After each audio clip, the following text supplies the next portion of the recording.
જય શ્રી કૃષ્ણ। હું શીતલબેન આહિર મારી યુટ્યુબ ચેનલ ખોડલ બુટીકમાં તમારું સ્વાગત કરું છું। આજે આપણે ડ્રેસમાં ચેન મૂકતા શીખીશું। હવે તેના માટે આપણે પહેલાં વચ્ચે ચોકથી નિશાન કરીશું।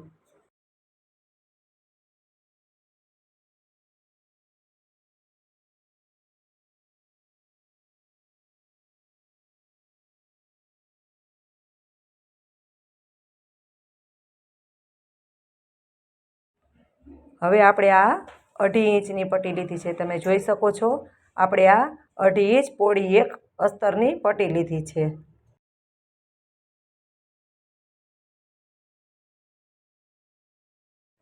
હવે તેને આપણે આ રીતે બે સાઈડથી આ રીતે ધારી સિલાઈ મારવાની છે।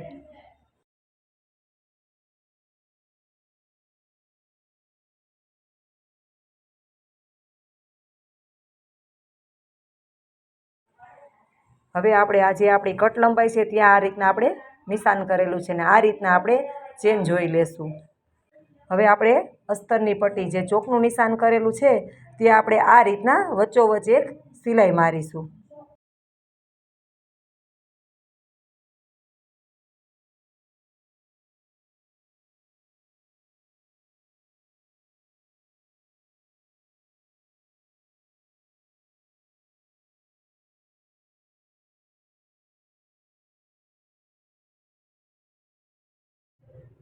હવે આપણે આ રીતના એક ચોકનું નિશાન બે સાઈડ આ રીતના વીમાં સિલાઈ મારવાની છે। બે સાઈડ આ રીતના વચ્ચેની સિલાઈ છે જે આપણે ત્યાંથી આપણે એક ચોકનું નિશાન કરી લેશું, જેથી આપણે બે સાઈડ આ રીતના વીમાં સિલાઈ મારીશું।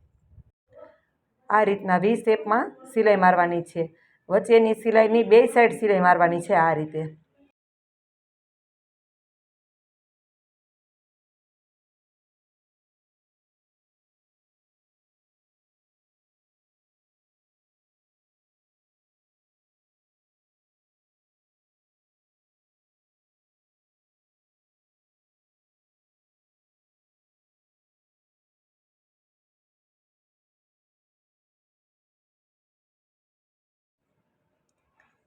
હવે જે આપણે વચ્ચેની સિલાઈ છે તેને આપણે આ રીતે કટ કરી લેવાની છે અને હવે આપણે કાપડને આ રીતના વાળી અને આપણે બે સાઈડ ધારી સિલાઈ મારી દઈશું।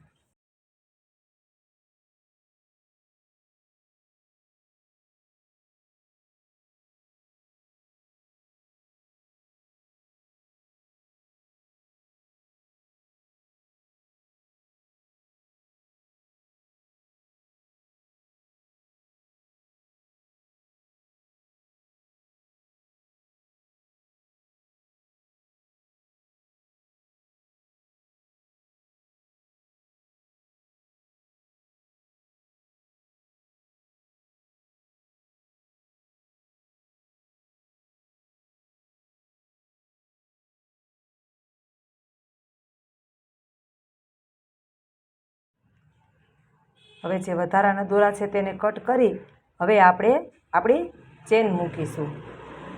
ચેનને આ ઉપરથી આટલી કટ કરી લેશું અને હવે આ રીતના પહેલાં આપણે આવી રીતના મૂકવાનું છે। અડધું જેટલું આપણે અડધા ઇંચ જેટલું નહીં પણ એક આમ ચાપ સિલાઈથી પણ ઓછું થોડુંક એક દોઢ દોરા જેટલું રાખીને આપણે સિલાઈ કરી લેવાની છે આ રીતે।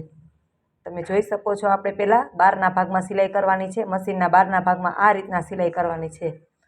હવે આપણે જ્યાં આપણે ચેનની જેટલી લંબાઈ રાખવી છે જે આપણે ત્યાં પહોંચી ત્યાંથી આપણે તે પાકું કરી ને પછી આપણે કાઢી લેશું અને વધારાના દોરા આ રીતે આપણે કટ કરી લેશું।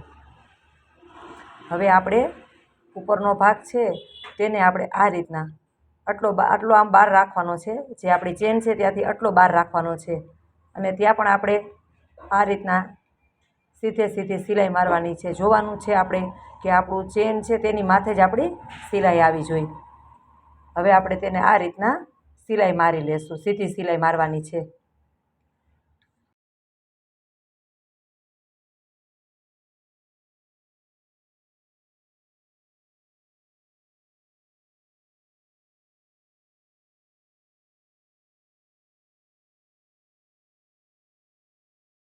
હવે આપણે અહીંયા પહોંચીએ એટલે આપણે આ રીતના આપણું કપડું ફેરવી ને આપણે ત્યાં ડબલ સિલાઈ મારી લેવાની છે। હવે આપણે વધારાની ચેન છે તેને પાછળથી ઊંધું ફેરવી અને કટ કરી ને જે આપણું આ કપડું છે તેને આ રીતના સિલાઈ મારી લેવાની, એટલે આપણી જે ચેન છે તે આપણને લાગે નહીં ને તે આપણે સરસ લોક થઈ જાય. આ રીતના આપણે ડબલ સિલાઈ મારી લેશું. હવે આપણે અહીંયા એક હૂંકનું નિશાન કરીને ત્યાં એક હૂંક ટાંકવાનું છે. જો તમને મારો વિડીયો ગમ્યો હોય તો લાઈક કરજો, શેર કરજો, સબસ્ક્રાઈબ કરજો. ધન્યવાદ.